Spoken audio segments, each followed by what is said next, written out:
Hi guys, welcome to జెటై farms. నిన్న సరదాగా అలా మా ఫామ్ ఎదుర్కొంటూ ఉన్న కాలువ గట్టి దగ్గర నుంచి మాట్లాడుకుంటూ ఉంటే ఎవరో కొంతమంది గొడవ చేస్తున్నట్టు అనిపించింది. అదేంటో అని వెళ్ళి చూస్తే కొంతమంది ఇక్కడ చేపలు పట్టుకుంటున్నారు.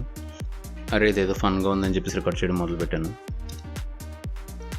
యాక్చువల్గా ఈ కాలువలో వచ్చేది గోదావరి వాటర్. రైతులు పంట పొలాల కోసం ఈ వాటర్ వదులుతారని చెప్పి అనుకుంటా. గత కొన్ని రోజుల నుంచి వాటర్ రావడం ఆగిపోయింది. వాటర్ రాని కాలంలో వీళ్ళు చేపలు ఏం పట్టుకుంటారు అని మేము చూడడానికి వెళ్ళాం. వెళ్ళిన తర్వాత మేమే ఆశ్చర్యపోయాం, ఎందుకంటే వీళ్ళకి చాలా చిన్ని చేపలు దొరికినాయి. ఇటు సైడ్ మేము వీటిని బెత్తులు అంటాం, మరి మీ సైడ్ ఏమంటారో కామెంట్ బాక్స్లో చెప్పండి. వీళ్ళంతా ఈ పక్కన ఉండే కన్స్ట్రక్షన్ వర్కర్స్. ఈరోజు వర్షం పడడంతో కన్స్ట్రక్షన్ లేదు కాబట్టి అందంగా ఒక వాళ్ళు తెచ్చుకొని చక్కగా చేపలను పట్టుకొని చేపలు కూడా వండుకుందామని పెద్ద స్కెచ్ చేశారని చెప్పి మాకు తెలిసింది. చూస్తున్నారు కదా, ఇలా చాలా చిన్న చిన్న చేపలు దొరికినాయి వీళ్ళకి. వీటిని మా సైడ్ బెత్తులు అంటారు.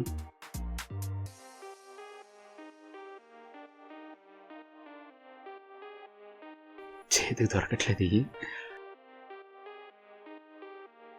ఇవి ఇంకా సైజ్ పెరగనుకుంటా, ఎందుకంటే వీటిలో ఆల్రెడీ సొన కూడా ఉంది.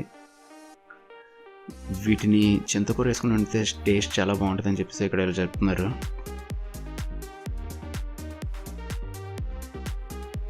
వీళ్ళు ఎలా చేపలు పడుతుంటే మాకు క్రేజీ తోటి వచ్చింది. అదేంటంటే వీళ్ళు వేసే వాళ్ళు చేప పిల్లలతో పాటు చాలా చిన్న చిన్న రొయ్యి పిల్లలు కూడా పడుతున్నాయి. వాటిని వీళ్ళు తీసుకోవట్లేదు, జస్ట్ అలా బయట వదిలేస్తున్నారు.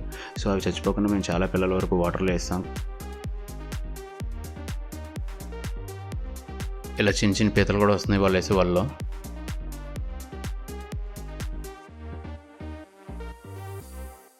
చూడండి, చాలా చిన్న రొయ్య పిల్లలు ఇవి, చాలా చాలా చిన్ని రొయ్య పిల్లలు. ఎంత చిన్ని రొయ్య పిల్లలు అలాంటి వాళ్ళలో పడతాయని చెప్పి నేను అసలు అనుకోలేదు.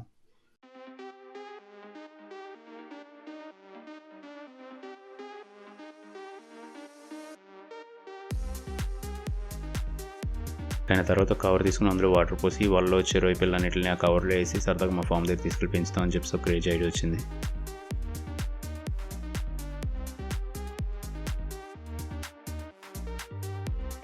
సో తర్వాత నుంచి వాళ్ళంతా వాళ్ళలో వచ్చిన చేప పిల్లలు కలెక్ట్ చేసుకుంటూ ఉంటే మేము వాళ్ళ పోటీగా వాళ్ళలో వచ్చిన రొయ్య పిల్లలను కలెక్ట్ చేయడం మొదలుపెట్టాం.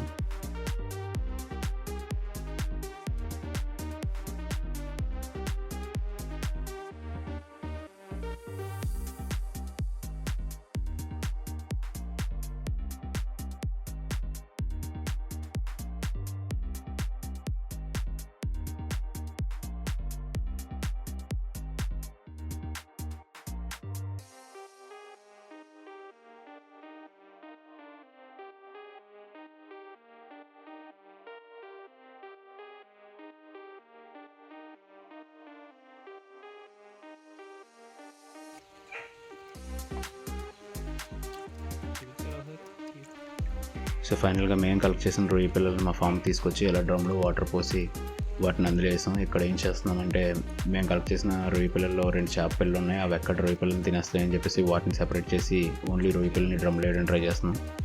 సో ఈ పిల్లల్ని అయితే డ్రమ్లో వేసాం, కానీ వాటికి ఏ ఫుడ్ పెట్టాలో మాకు అర్థం కాలేదు. సో మీలో ఎవరికైనా రొయ్యల గురించి తెలిసిన వాళ్ళు ఉంటే వాటికి ఏ ఫుడ్ పెట్టాలో మాకు సజెస్ట్ చేయండి, కామెంట్ బాక్స్లో చెప్పండి.